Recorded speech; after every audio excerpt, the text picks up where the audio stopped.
Salut tout le monde! Aujourd'hui nous allons parler de chamanisme, nous allons parler de soins par la prière, nous allons parler d'orientation face au soleil, nous allons parler de dons innés et de remèdes naturels. Dans quel journal de pseudosciences merdiques allons-nous quérir ces informations? Dans Science et Avenir.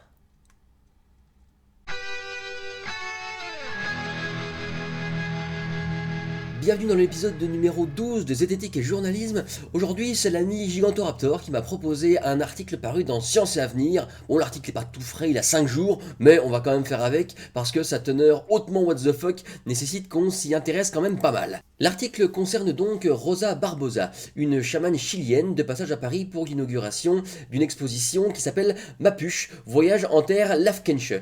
Elle nous parle du fait qu'elle travaille dans les hôpitaux chiliens pour guérir les malades là où la médecine occidentale a échoué. Bon, alors ça c'est un peu un cas d'école, hein. Quand on a une personne qui vient de très loin pour nous parler de sa pratique, évidemment, on met systématiquement en opposition la médecine occidentale et les médecins occidentaux, et puis les médecines, on va dire, naturelles, traditionnelles, ancestrales, hein, puisque plus ça vient de loin et plus c'est vieux, donc appel à l'exotisme et appel à la tradition.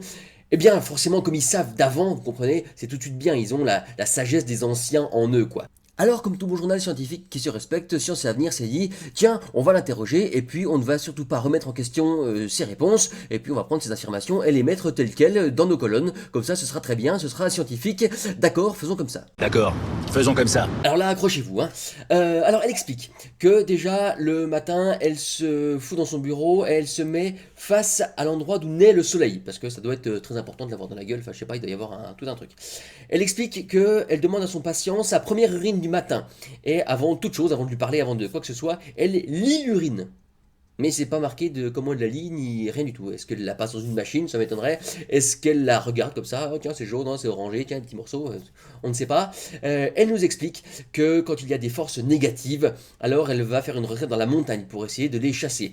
Elle n'enlève jamais son costume traditionnel au cas où, parce que c'est pareil, au cas où ça aide le patient à aller beaucoup mieux.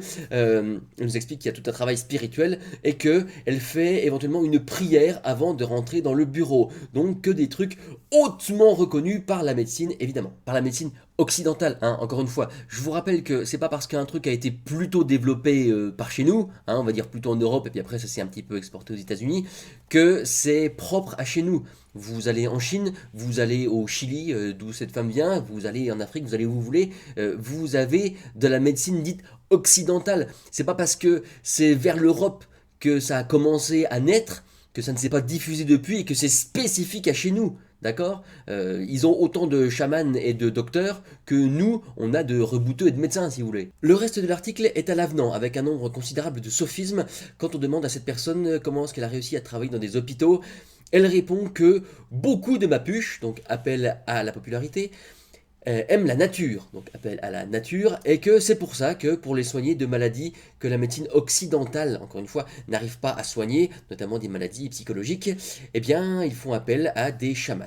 Petit rappel, la dépression est une maladie à part entière. Je vous renvoie vers cette excellente vidéo, non, plutôt de ce côté-là, de TED qui en parle dans les grandes lignes, c'est très très bien fait. Et puis sinon, je vous mets de la doc en description. Elle explique donc que la pratique de son art intervient dès l'enfance. Elle ne peut pas l'expliquer, elle sait qu'elle a une relation avec la nature, les herbes lui parlent, elle connaît les remèdes, c'est vraiment de la pensée divine. On n'est strictement pas, mais pas du tout, dans la science. Moi je trouve ça assez discutable, voire dangereux, de faire intervenir ces personnes-là.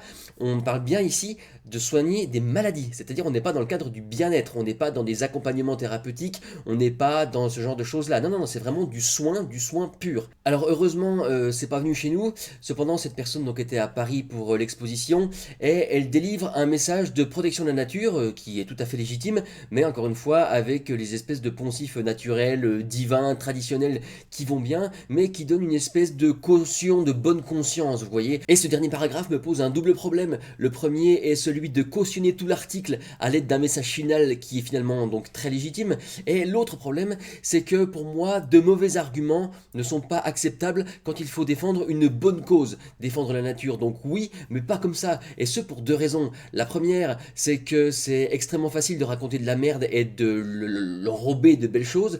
Et la deuxième, c'est que ce discours-là est très facilement réfutable pour ceux qui en ont réellement rien à foutre et qui vont utiliser de sophismes en disant, vous voyez, j'ai réfuté ces arguments merdiques-là, donc j'ai réfuté tous vos arguments, donc protéger la nature et l'environnement, c'est de la merde. Je trouve que ce travail de sciences à venir est extrêmement mauvais. Parce que si on résume, c'est pseudo-scientifique, c'est pas sourcé, ça peut être dangereux, c'est mal enrobé, avec de bonnes intentions, mais à l'intérieur c'est tout pourri, et ça, c'est dans un truc qui défend la science, c'est science et avenir. Là, juste pour cet article-là, il devrait plutôt l'intituler pseudo-science et passé, si vous voulez. Non, non, c'est intolérable. Et j'espère, cher public, que tu t'étais pas fait avoir.